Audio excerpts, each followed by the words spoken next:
Hello and welcome to this video. I am Kabir and I made an indie game called Overcome.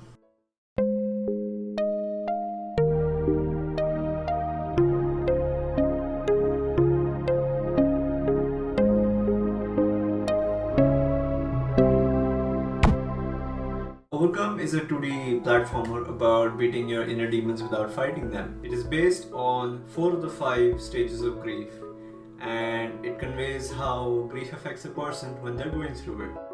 I developed Overcome in 6 months and I made a bunch of mistakes along the way, so I thought it'd be good to share my experience with the game dev community and hopefully this helps someone who wants to make and release a commercial game. So without any further ado, here are 4 mistakes that I made when launching my indie game.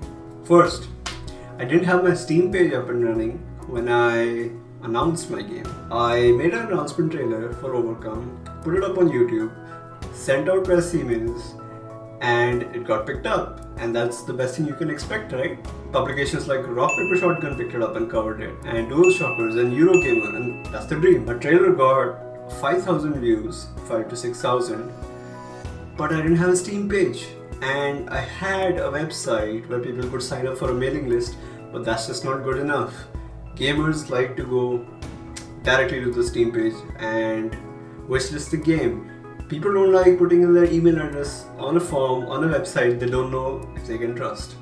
So the first lesson learned there, have your Steam page up when you're announcing your indie game. The second mistake that I made when launching my indie game was not building a big enough community. So I had a Discord community that I had built as a result of the trailer. A bunch of people actually came from the trailer, and well, the problem was it was only about 60 people, out of which maybe 10 to 15 were my friends or people I knew. So the actual reach of the game wasn't that much. It was enough for me to test the game, it was enough to have testers, but it wasn't enough to actually have an audience to sell the game to. So the issue was I had an audience, but I did not have a big enough audience. I needed to have some sort of strategy to have the people who wanted to play my game know that my game existed. The third mistake that I made while launching my indie game was I actually ignored Reddit. So the issue was that it's really hard to get visibility on Reddit, especially if you're a small developer with not much of an audience.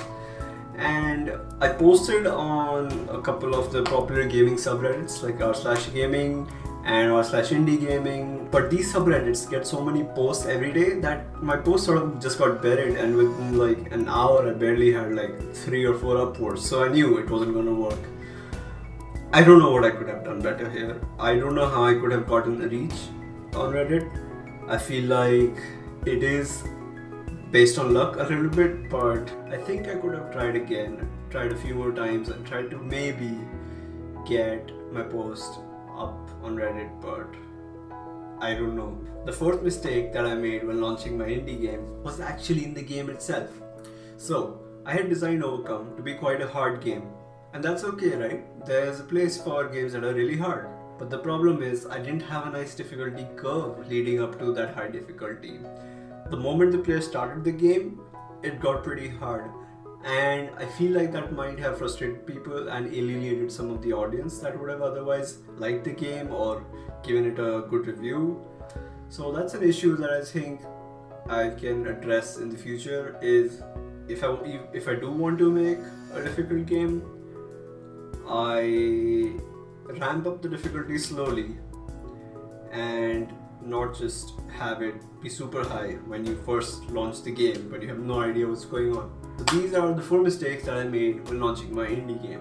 I can probably work on these. These are some very addressable mistakes, so I'll be sure not to make them in the future, but I thought it'd be useful for you guys to know what to look out for when you launch your indie game, because I didn't make the common mistakes, but I still made a few mistakes. That's to be expected because it was my first game. So if any of you guys want more game dev stuff, then I will be making more videos. The next one is going to be the first few things that I did get right when launching my indie game.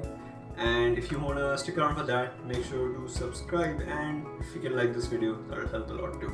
Thank you for tuning in, giving me your time, and thanks for watching.